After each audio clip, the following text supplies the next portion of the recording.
I would say our country should be more fearful of white men across our country, because they are actually causing most of the deaths within this country. And so if fear was the driving force of policies to keep America safe, Americans safe inside of this country, we should be profiling, monitoring, and creating policies to fight the radicalization of white men. Are you personally the anti-Trump? What I represent is an America that still allows people to fulfill that American dream.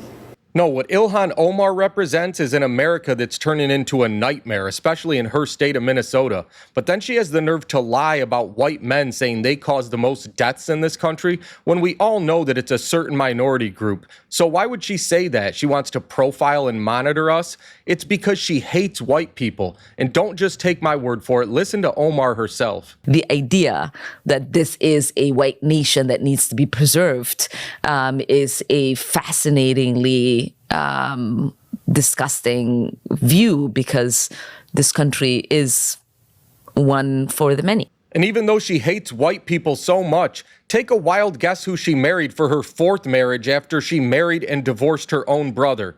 You guessed it, a white man.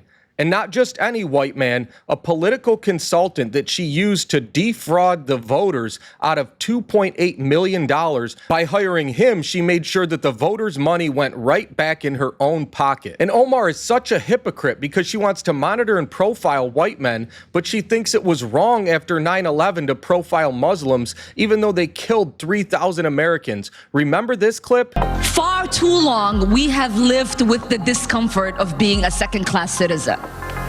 And frankly, I'm tired of it, and every single Muslim in this country should be tired of it. CARE was founded after 9/11 because they recognized that some people did something and that all of us were starting to lose access to our civil liberties. And after those disgusting remarks of minimizing 9/11, even when one of the victims' family members said how offended they were, Omar still refused to apologize and made herself the real victim because of Islamophobia. You can't make this stuff up. Take a listen to this.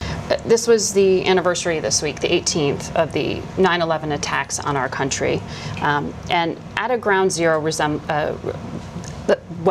remembrance ceremony, I'll call it, the son of one of the victims stood up and specifically called out language you had used in the past that he characterized as not respectful when referring to the 3,000 people who were killed by Al-Qaeda. You said some people did something, and he put it right there on his T-shirt.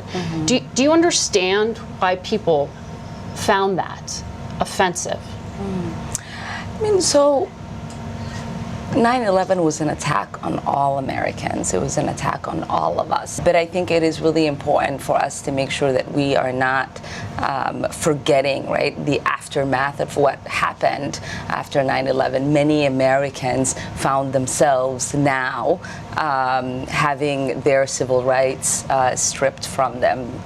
And so what I was speaking to was the fact that as a Muslim, not only was I suffering as an American who was attacked on that day, but the next day I woke up as my fellow Americans were now treating me as suspect. Yeah, poor Omar. She wants us to never forget how she felt after 9/11. And then she pretends that she cares so much about Muslim people, but she wanted her own Somali people kicked out of her community because they didn't vote when her buddy... Look at me, sure. I'm the captain now. Omar Fateh ran for mayor and lost to a white man because, God forbid, they didn't vote based on race. Take a look at this clip here. qofka Soomaaliga ah waa qof cadow sare ah. Dadkaasoo kaleetana magaaladayna nool dhex nool yihiin. Waan aragnaa anagoo dhan. Qaar waxaa jiro aan dhahno qofkan wuu iska hadlaa. Micno ma leh. Kanina adeerkay waaye biliis waxa dhihin.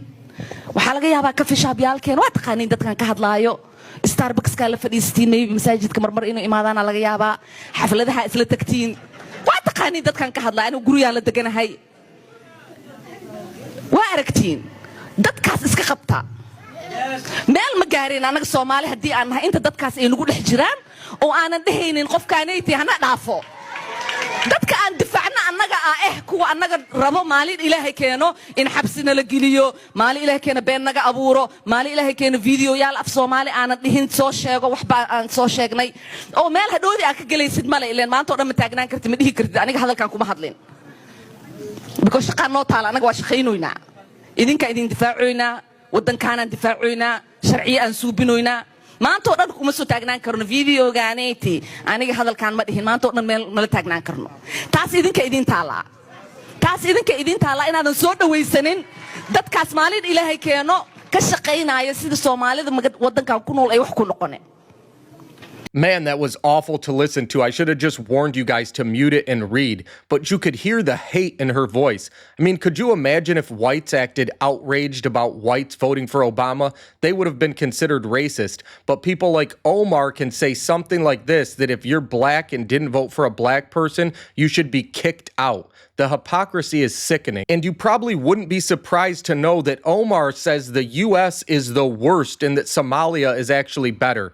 Take a listen to this. We have a president who has deployed the military who are trained to kill our enemies, not Americans, but our enemies, are in our streets. It's the same week that we are going to have a military parade. Can you imagine that image that is going to be coming out of our country? I mean, I grew up in a dictatorship. And I don't even remember ever witnessing anything like that. To have a democracy, a beacon of hope for the world to now be turned into one of the worst countries where the military are in our streets. So the U.S. is one of the worst countries, huh?